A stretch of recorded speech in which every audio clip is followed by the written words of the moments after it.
খেজুরিতে জোড়া মৃত্যু প্রতিবাদে আজ খেজুরিতে বিজেপি ডাকা 12 ঘন্টার বন্ধ। শুভেন্দু অধিকারী তার একাধিক কর্মসূচি রয়েছে। শুরুতেই আপনাদের দেখাবো ছবি দেখতে পাচ্ছেন, একেবারে রাস্তা বন্ধ, দোকানপাট বন্ধ। এসডিপিও তিনি কি জানিয়েছেন দেখুন। না, এখনো পর্যন্ত কোনো অশান্তি হয়নি।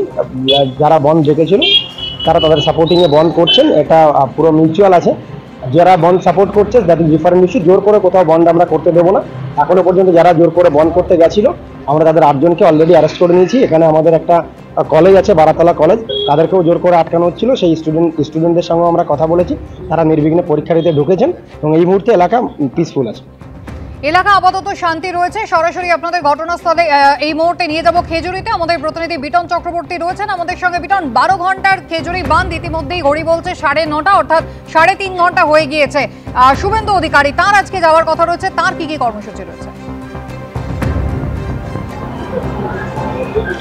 দেখো, তুমি জানো যে শুভেন্দু অধিকারী কিন্তু গত শুক্রবার দিন শনিবার দিন কিন্তু তিনি 12 ঘন্টা বন্ধের ডাক দিয়েছিলেন এবং সেই বন্ধ কিন্তু চলছে খেজুরির বিস্তীর্ণ এলাকা জুড়ে। আমরা দেখতে পাচ্ছি এই মুহূর্তে আমরা রয়েছি খেজুরির কুঞ্জপুর এলাকায়। এখানে কিন্তু দোকানপাট বন্ধ হয়ে রয়েছে এবং তুমি দেখতেই পাচ্ছ যে প্রচুর পরিমাণে কিন্তু পুলিশ, র্যাফের জওয়ানরাও কিন্তু তারা মোতায়েন হয়ে রয়েছে। এবং তুমি জানো যে শুভেন্দু অধিকারী বেলা 11টার সময় তিনি এই খেজুরিতে তার আসার কথা রয়েছে এবং যে জনকা যে থানা রয়েছে, অর্থাৎ খেজুরি থানা যে জনকা এলাকা রয়েছে, সেখান থেকে তিনি একটি পদযাত্রা করবেন বিদ্যাপীঠ পর্যন্ত এবং বিদ্যাপীঠে তিনি একটি ছোটখাটো সভাও করতে পারেন, অন্তত এমনটাই বিজেপি সূত্রে জানা গেছে। এবং তুমি যেরকমটা দেখলে যে কাঁথির এসডিপিও দিবাকর দাস তিনি যেটা জানাচ্ছেন যে বন্ধ যারা ডেকেছেন তারা বন্ধ করুক এবং সেই জন্য কিন্তু দোকানপাটও বন্ধ রেখেছে এবং জোর করে বন্ধ করার জন্য কিন্তু ইতিমধ্যেই 8 জনকে গ্রেপ্তার করা হয়েছে, অন্তত এমনটাই জানাচ্ছেন এসডিপিও কন্টাই।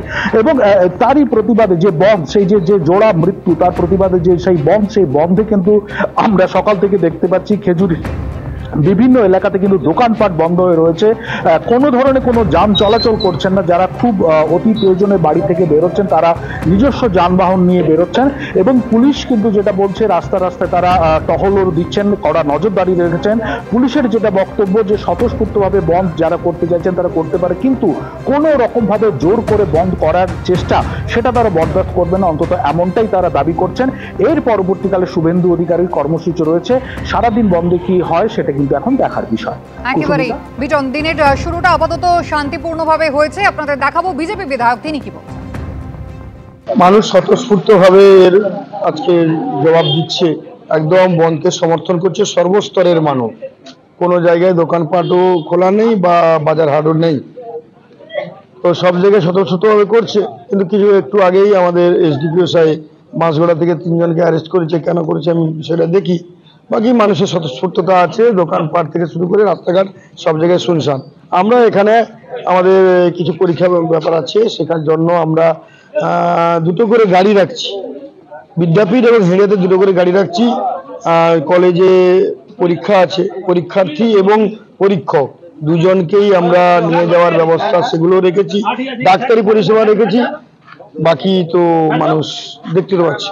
আমি মণিশঙ্করদার কাছে যাব। মণিশঙ্করদা, এসডিপিও একটা কথা বললেন, সেটা হলো মিউচুয়াল। এটার মানে আমি বুঝতে পারলাম না, তন্ময়দা বলতে পারবেন। কিন্তু আমার প্রশ্ন হচ্ছে, এই ঘটনাটা ঘটে গেল, খুনের ঘটনা, যেখানে পরিবার অভিযোগ করছে পরিকল্পিতভাবে খুন করা হয়েছে, সবকিছু সত্ত্বেও এখনো পর্যন্ত কেউ গ্রেফতার হলো না।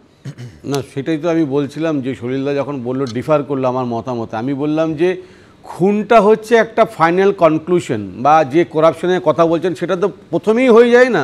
একটা মানুষ একটা পার্টিতে জয়েন করে বা একটা জন্মগ্রহণ করে, প্রথমেই সে করাপশন নিয়ে জন্মায় না বা খুন করা মানসিকতা থাকে না। এই যে স্টেজ বাই স্টেজ গিয়ে ফাইনাল কনক্লুশন বা ক্লাইম্যাক্সে যেতে গেলে যেটা হয়, সেই জায়গাটাতে আমি সোশ্যাল রিফর্মের কথা বলেছি।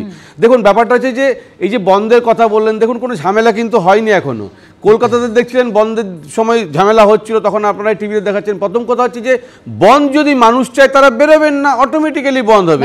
কিন্তু যদি না, সেইটা এখন আমার কাছেও কনফিউশন করছে। তাই প্রথমে এসে বলে মিউচুয়াল। এখন শুভেন্দু অধিকারী নিজে বন্ধ দেখেছে, বিজেপির ঘোষণা নয়, তার সঙ্গে এটা মিউচুয়াল। না, বলছি যে শুভেন্দু অধিকারী বন্ধ দেখেছে, তো দেখাচ্ছেন ক্যাপশনে বিজেপি দেখেছে, দেখাচ্ছেন না। শুভেন্দু অধিকারীর সঙ্গে পুলিশকে গিয়ে বলেছে যে দেখুন আমরা কোন রকম ঝামেলা ঝামেলা করবো না, পরে আমরা আপনাকে আন্ডারটেকিং দিচ্ছি, সেটা আন্ডারস্ট্যান্ডিং। এখন সেটা বোঝা যাচ্ছে না, কিন্তু সেটা তন্ময় দ্বারা ভালো বলতে পারবে, কারণ শুভেন্দু দ্বারা বলেছে কি হয়েছে। দেখুন, একটা জিনিস চোখে আপনারা দেখতে পাচ্ছেন যে স্থানীয় মানুষ স্বতঃস্ফূর্তভাবে বনটাকে সমর্থন করেছে, এবং তারা কেন করেছে? কারণ তারা দেখতে পাচ্ছে এখানে পুলিশ একটা ঘটনাকে চাপা দেওয়ার চেষ্টা করছে, এবং এখানে আমাদের ওখানে বিরোধী দলনেতা শুভেন্দু অধিকারী 7 জনের নাম পর্যন্ত দিয়ে দিয়েছেন যে কারা ওই খুনের সাথে যুক্ত ছিল, এবং এই যাদেরকে খুন করা হয়েছে তাদেরকে পরিষ্কার ভিজিবলি দেখা যাচ্ছে যে বাঁশ দিয়ে পেটানো হয়েছে। তো সেইটা হচ্ছে পুলিশ ধামাচাপা দেওয়ার চেষ্টা করছে। তো মানুষ তো এটা সমর্থন করবে না, মানুষ স্বতঃস্ফূর্তভাবে সেই জন্য বন্ধ পালন করছে। এখানে যেটা পুলিশ কি বলেছেন সেটা আমি জানি না, কি মিন করেছেন, কিন্তু হয়তো উনি বলার চেষ্টা করেছেন যে এখানে তৃণমূল হয়তো জোর করে আটকাচ্ছে না, কারণ অনেক সময় বামেরা বন্ধ রাখলে তৃণমূল আটকায়, কারণ বামেদেরকে অক্সিজেন দেওয়ার জন্য, যাতে হচ্ছে সেটা খবর হয়, না হলে খবর হবে না। আমি বলি যে কিন্তু ঠিক দিন সাতেক আগেই আমরা দিন সাতেক আগে বাম কংগ্রেসের ডাকা শ্রমিক সংগঠনগুলোর ডাকা যে ধর্মঘটটা ছিল, সেখানে কিন্তু পুলিশ যেমন আটকাচ্ছিল, তার পাশাপাশি তন্ময়দা তৃণমূল কংগ্রেসও পথে নেমে পড়েছিল সেই বন্ধটাকে বানচাল করতে, এবং সেটা নিয়েও কিন্তু প্রচুর কথা হয়েছিল। আমি একবার দেখিয়ে দিই শুভেন্দু অধিকারী ঠিক সেই দিনকে কি বলেছিলেন, দেখুন একবার।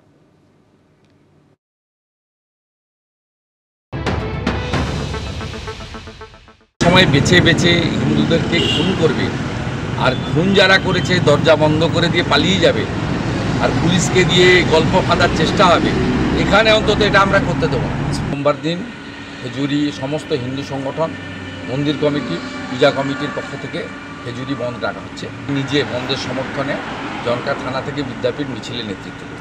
সৈকতের কোর্টে সরাসরি বলটা চলে গেল, কারণ তন্ময়দা স্পষ্টই বলে দিলেন যে বামেরা অনেক সময় বন্ধ রাখলে তৃণমূল সেটাকে আটকানোর চেষ্টা করে। বিজেপি বন্ধ দেখেছে, তৃণমূল মানুষ সর্বাত্মকভাবে সেই বন্ধকে সফল করছে, তাই খেজুরি শান্তিপূর্ণ। আমি তন্ময়দার কাছে যাবো, কিন্তু সৈকত প্রশ্নটা হচ্ছে বিজেপি বন্ধ দেখেছে, তৃণমূল কংগ্রেস প্রতিবাদ করছে না, তাই বন্ধ সর্বাত্মক, বামেরা ডাকলে প্রতিবাদ হয়। গত বুধবার সেই ছবি আমরা দেখেছি রাজ্য জুড়ে। গত বুধবার বন্ধের দাবি দেওয়া ছিল রুটি রুজি রোজগার। এখনো আধা ঘন্টা বাকি দাদা, আমি সেটা বলে দিচ্ছি, আমি বলতে পারি না। তুমি বলো দাও কেরালা কেন বন্ধ হয়নি, এটা বলো দাও। অসভ্যতম করলে কিন্তু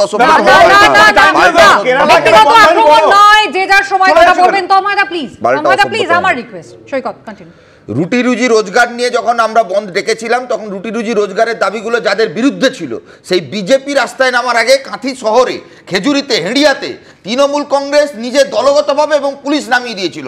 একাধিক বাম নেতাকে সেদিন গ্রেপ্তার করা হয়েছিল, লাঠিপেটা করা হয়েছিল। আসলে এসডিপিও মনের কথা বলে দিয়েছেন, সেটিং কথাটি আর গোপন রইবে না। এসডিপিও জানে যে তলে তলে পূর্ব মেদিনীপুর জেলাতে বিজেপি তৃণমূল একই ফুল। আসলে শুভেন্দু অধিকারী এই দুই, এই যে খেজুরিতে জোড়া খুনের কথাটা আসছে সামনে, আমি আপনাকে বলছি আপনারা খবর নিন। ওই দিন ওখানে ড্যান্স হাঙ্গামার প্রোগ্রাম ছিল, কেন প্রশাসন ড্যান্স হাঙ্গামার প্রোগ্রামের পারমিশন দিল? কেন ওখানে ইলেকট্রিকের পর্যাপ্ত ব্যবস্থা ছিল না? ইলেকট্রিক শর্ট সার্কিট থেকে মৃত্যুর ঘটনা সামনে আসছে, সেটাকে সাম্প্রদায়িক রং লাগানো হচ্ছে, তাতে যোগ্য সঙ্গত করছে তৃণমূল বিজেপি, হিন্দু মুসলমানের নামে বিভেদ করবার চেষ্টা। আর একটা গুরুত্বপূর্ণ প্রশ্ন, এই তৃণমূল তো আজকাল এখন এইসব খুন ধর্ষণ নিয়ে দার্শনিক পাঠাচ্ছে, প্রতিনিধিও পাঠায় না, কিন্তু আজকের দিনে দাঁড়িয়ে মানুষের কাছে অন্ন বস্ত্র বাসস্থানের রাজনীতিকে দূরে সরিয়ে হিন্দু মুসলিম সাম্প্রদায়িক রাজনীতি নিয়ে যারা রাজনীতি করছে, তাদেরকে এই তৃণমূল সরকার জায়গা করে দিচ্ছে। আসলে তৃণমূল বিজেপিকে হাওয়া দিচ্ছে পুলিশের সহযোগিতায়। আজকে বিজেপি সর্বাত্মক ধর্মঘট। বেশ, আমাকে আইএম এর অবশ্যই প্রসঙ্গে আলোচনায় আসতে হবে, তার কারণ ইতিমধ্যেই ধর্ষণের প্রসঙ্গ আপনারা জানেন, সেই কসবা কাণ্ড থেকে গণধর্ষণের অভিযোগ শিক্ষা প্রতিষ্ঠানের মধ্যে, আর এবার কিন্তু দেশের প্রথম 5 ম্যানেজমেন্ট শিক্ষা প্রতিষ্ঠানের মধ্যে যে আইএম জোকা, সেখানেই ধর্ষণের অভিযোগ উঠেছে। আইএম কলকাতায় ধর্ষণের অভিযোগের তদন্তে ইতিমধ্যেই এসআইটি তৈরি করেছে কলকাতা পুলিশ। 9 সদস্যের দলের নেতৃত্বে সাউথ ওয়েস্ট ডিভিশনের একজন অ্যাসিস্ট্যান্ট কমিশনার থাকছেন। আদালতে অভিযুক্ত আইনজীবী জানিয়েছেন দ্বিস্তরীয় নিরাপত্তা পেরিয়ে কিভাবে এই ক্যাম্পাসের মধ্যে ঢুকে পড়লেন ওই তরুণী, সকলের নজর এড়িয়ে, তা নিয়ে কিন্তু ইতিমধ্যেই তদন্ত শুরু হয়েছে। হস্টেলের মধ্যে এমন ঘটনা ঘটলো, কিন্তু তা সত্ত্বেও কেন কেউ কিছু টের পেলেন না? লেকভিউ হস্টেলে যেখানে ধর্ষণ হয়েছে বলে অভিযোগ, সেই ঘর পুলিশ ইতিমধ্যে সিল করেছে, নমুনা সংগ্রহ করেছে ফরেনসিক, বাজেয়াপ্ত করা হয়েছে অভিযুক্তের পোশাকও। আমি এই জায়গায় সলিল বাবুর কাছে আসবো। সলিল বাবু, ইতিমধ্যেই নির্যাতিতার বক্তব্য আপনি শুনেছেন, তার বাবার যে বক্তব্য যেটা ভাইরাল হচ্ছে সেটাও আপনি শুনেছেন। তদন্তের কাজে ইতিমধ্যেই কলকাতা পুলিশ 9 সদস্যের এসআইটি তৈরি করেছে, কি বলবেন? দেখো, ইনভেস্টিগেশনটা কিন্তু আমার মনে হচ্ছে জিওপারডাইজ হয়ে যাচ্ছে। আচ্ছা, কেন? আজ পর্যন্ত কিন্তু medico legal by team of doctors of forensic state medicine সেটা কিন্তু এখনো করে উঠেছে বলে আমি গোল্ডেন আওয়ারটা পেরিয়ে গেল। গোল্ডেন আওয়ার পাস্ট অলরেডি, 1 নম্বর। 2 নম্বর, আজকে দেখো খুব আমি যেটা বলতে চাইছি সেটা হচ্ছে, দেখো সিসিটিভি ফুটেজ বলো, তোমার ঘর সিল করা বলো, ইটস ভেরি মানে minimum requirement of the investigation. Maximum যেটা সেটা হচ্ছে আজকে বোধহয় 164-এর মানে গোপন জবানবন্দি বোধহয় ডেট আছে, এবং সবচাইতে তার থেকেও খুব ইম্পর্টেন্টলি যে ওই মেয়েটি নির্যাতিতা মহিলার যে বাবা, তার স্টেটমেন্টটা কিন্তু খুব ইম্পর্টেন্ট, এবং তার স্টেটমেন্টটা তার কিন্তু অডিও ভিডিও স্টেটমেন্ট রেকর্ড করা একান্তই দরকার মানে ইনভেস্টিগেটিং এজেন্সি। এবং যে ভিকটিম যে ভিজি যে লিখিত কমপ্লেন দিয়েছেন, কি তার স্টেটমেন্ট রেকর্ড করে admitted to have been correctly recorded করেছেন। পুলিশ এখন পর্যন্ত যেটা করেছে এবং সক্রিয়ভাবেই করেছে এবং যথেষ্ট অ্যাক্টিভলি করেছে, এবং সেই ব্যাপারে কিন্তু ট্যাঞ্জিবল কিছু রেজাল্ট এখনো পর্যন্ত আসেনি। কারণ যে ইনজুরিগুলো হলো, রাত্রিবেলায় গিয়ে কি ইনজুরি হলো, হসপিটালে নিয়ে যাওয়া হয়েছিল, আবার একটা স্কুটি আর অটো অ্যাক্সিডেন্টের তথ্যও পাওয়া যাচ্ছে। There have been lot of anomalies. আমি যেটা দেখছি প্রচুর ধোঁয়াশা। হ্যাঁ, মহিলাটা কিন্তু মানে মেয়েটা কিন্তু টেস্টেও কিন্তু রাজি হয়নি, মানে টেস্ট এবং তার যে জামা কাপড়গুলো টেস্ট করতে তিনি রাজি হয়নি। মানে বলছি আমি ওই অ্যাঙ্গেলে যেতে চাইছি না। আমি বলছি যে আমরা কোনো একটি মেয়ে ধর্ষিতা হচ্ছে বা কোনো একটা খবর পেলেই সবাই আমরা ঝাঁপিয়ে পড়ি এবং তার প্রতিবাদ করি, এবং সেই মেয়েটি সম্পর্কে কিছু বলা যাবে না, বললে বাড়িতে অশান্তি, রাস্তায় অশান্তি, প্যাকমার, এইসব। আজকে যদি একটা মেয়ে এত বড়, এত পুলিশি, এত মিডিয়া হওয়ার পরে যদি বলে যে না আমার বিরুদ্ধে কিছু হয়নি, আমি কোনো টেস্টে যাব না, কত বড় একটা ব্যাপার হবে বলো তো। তারপরেও যদি আমরা মেয়েদের বিরুদ্ধে কিছু বলতে যাই, তারপরেও কেন এটাকে অন্যায় বলা হবে? আমি বলছি যদি সত্যি সত্যি ঘটনাটা ঘটে থাকে, যদি সত্যি সত্যি ঘটনাটা ঘটে থাকে, তাহলে পুলিশকে কেন সহযোগিতা করবে না? আসল দোষী কেন চিহ্নিত হবে না? কিন্তু তিনি শুনছি না শুনছি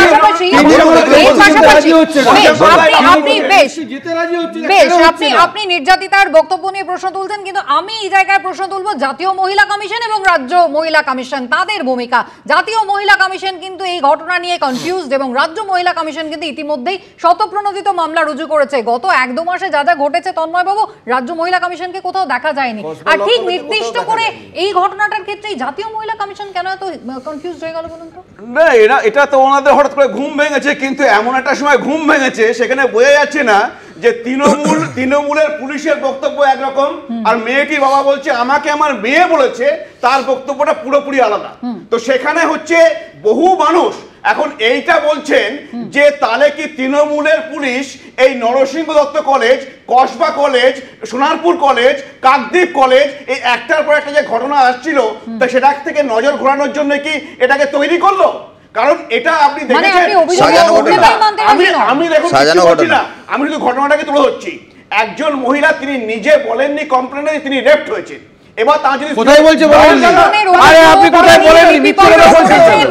যদি সে নিজে লিখিত দিয়েছে, লিখিত বয়ান দিয়েছে, কমপ্লেন দিয়েছে, যদি ফিরতালি হয়ে থাকে বা ধরে নাম রেপ হয়ে থাকে, তাহলে তিনি সাথে সাথে গিয়ে পুলিশ কমপ্লেন করেছেন, হরিদেবপুর থানায় তিনি গিয়ে লিখিত অভিযোগ করেছেন। এটা তো দেখা যায় না।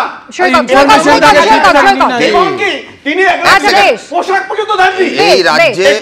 আরে বাবা, পোশাক আশাক এসব কি হচ্ছে? তার বাবা বলছে আমার মেয়ে নরমাল এবং সাতার একদম ভরসাগুলো আমরা জানি। তন্ময় বাবু, ভরসাগুলো আমাদের কাছে একদম আমি বলছি কুসুমিতাদি, খুব দুর্ভাগ্যজনক। আমরা সকালবেলা আলোচনা করছি কেন্দ্রীয় শিক্ষা প্রতিষ্ঠান এবং এ রাজ্য সহ সমস্ত রাজ্যের ক্যাম্পাসগুলোর ভেতরে নারী শ্লীলতাহানি, ধর্ষণের ঘটনা বেড়ে চলেছে। প্রতিযোগিতা চলছে দুটো সরকার, দুটো রাজনৈতিক দলের মধ্যে। কে কখন যার যেরকম ভাবে রাজনৈতিক ফায়দা হবে সেরকম ভাবে ভিকটিম ব্লেমিং হবে। আজকে তৃণমূলের প্রতিনিধি মহিলার চরিত্র নিয়ে প্রশ্ন তুলেছেন, বিজেপির প্রতিনিধি অভিযোগের সত্যতা নিয়ে প্রশ্ন তুলছেন। আমি বলছি আমি বলছি বালেশ্বর থেকে জোকা। দেখুন বালেশ্বরে যে ঘটনায় উড়িষ্যার বিজেপি সরকার নীরব থাকে। বিভাগীয় প্রধানের বিরুদ্ধে হেনস্থার অভিযোগ, ক্যাম্পাসেই গায়ে আগুন দিলেন ছাত্রী। বিজেপি শাসিত ওড়িশার বালেশ্বরে ফকিরমোহন কলেজের ঘটনায় তোলপাড় পড়ে গিয়েছে। গায়ে আগুন লাগিয়ে ক্যাম্পাসে ছুটছেন ওই ছাত্রী। হাড়হিম করা সিসি ফুটেজ। দীর্ঘদিন ধরে ছাত্রীকে হেনস্থার অভিযোগ বিভাগীয় প্রধানের বিরুদ্ধে। অভিযুক্ত বিভাগীয় প্রধানকে গ্রেফতার করা হয়েছে, সাসপেন্ড করা হয়েছে বালেশ্বরের ফকিরমোহন কলেজের প্রিন্সিপালকে। দিলীপ কুমার ঘোষ তাকে সাসপেন্ড করা হয়েছে। আশঙ্কাজনক অবস্থায় ভুবনেশ্বর এইমসে ভর্তি রয়েছেন বিএড এর দ্বিতীয় বর্ষের ওই ছাত্রী। আমি এই জায়গায় সলিলদার কাছে আসবো। সলিলদার, শিক্ষা প্রতিষ্ঠান, সেখানে কি ছাত্রীরা সুরক্ষিত নন? রাজ্য হোক বা কেন্দ্র, নাম বিজেপি হোক বা তৃণমূল, নিরাপত্তা কোথায়? সারা দেশে কিন্তু শিক্ষা ব্যবস্থার মান এত নিম্নগামী যে মুখে বলা যায় না, প্রকাশ করা যায় না। যাদের সন্তান সন্ততি যাদের আছে, যারা এখনও শিক্ষা প্রতিষ্ঠানে যাতায়াত করছে, তাদের সম্পর্কে কিন্তু তাদের অভিভাবকেরা সবসময় প্রচণ্ড কনসার্ন এবং চিন্তিত। এবং আর তার থেকেও বড় কথা, কখন কোথায় কোন ঘটনাটা ঘটবে এটা কিন্তু আনফোরসিন, কেউ কিছু বলতে পারছে না। আজকে এত বলছে সিস্টেমেটিক্যালি মেয়েটির উপর মানসিক অত্যাচার এবং নানা রকম অশ্লীল সমস্ত ইঙ্গিত ওই এইচওডি দিচ্ছিল। বারবার কমপ্লেন করা সত্ত্বেও কোনো স্টেপ নেয়নি। আজকে যখন মেয়েটি আজকে অন্তত আমি প্রার্থনা করি ভগবানের কাছে কায়মনো বাক্যে যাতে ভালো থাকে, কিন্তু যদি ডিটোরিওরেট করে তাহলে কিন্তু একেবারে বিজেপির এমপি তিনি বলছেন বারবার অভিযোগ করা হয়েছে ব্যবস্থা নেওয়ার জন্য। হেনস্থার অভিযোগ বারবার রয়েছে ডিপার্টমেন্টাল হেডের বিরুদ্ধে, কোনো ব্যবস্থা হয়নি। তারপরে কসবা নিয়ে সরব হবে এখানে বিজেপি। দেখুন যে ঘটনাটা ঘটেছে সেটা খুব দুঃখজনক, কিন্তু অনেক সময় যারা অভিযোগ করে তারা এটা বলে থাকে যে আমি শেষ দেখে ছাড়বো, কিন্তু দুর্ভাগ্যবশত এই মেয়েটি সেই শেষ দেখে ছাড়লো না। কারণ উনি হচ্ছেন কমপ্লেন করেছেন 30শে জুন, আর মারা গিয়েছেন যে গায়ে আগুন দিয়েছেন সেটা হচ্ছে 12ই জুলাই। ভালো আছেন, চিকিৎসাধীন গায়ে আগুন দিয়েছেন 12ই জুলাই। তো এই 12 দিনের মধ্যে সেখানে হচ্ছে একটা রিপোর্ট গিয়েছে প্রিন্সিপালের কাছে, প্রাইমারি রিপোর্ট।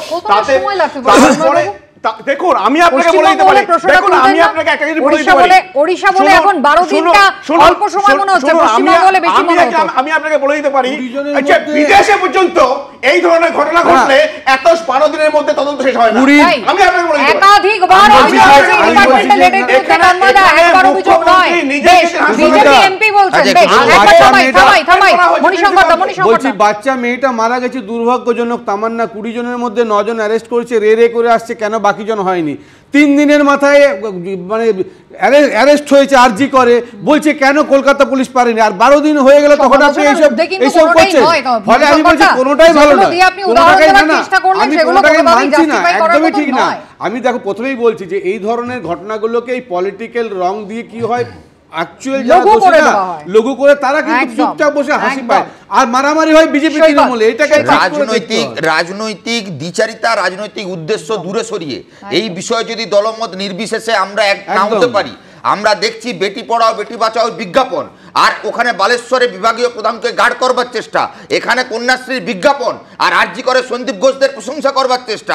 আসলে ধর্ষণের মানসিকতা, নারী বিরোধী মানসিকতা যদি দুই শাসক দলের মধ্যে থাকে, সরকারে থাকা দুই দলের মধ্যে থাকে, তাহলে এই সামাজিক ব্যাধি দূর করা অসম্ভব। আমরা বলছি অবিলম্বে দুই সরকারকে এই দায় নিতে হবে, উড়িষ্যার শিক্ষামন্ত্রী মুখ্যমন্ত্রীকে দায় নিতে হবে, এই প্রতিষ্ঠানগুলোয় নিরাপত্তা রাখতে হবে সকলের জন্য। অনেক ধন্যবাদ আলোচনায় অংশগ্রহণ করার জন্য। আনন্দ সকালের সময় শেষ।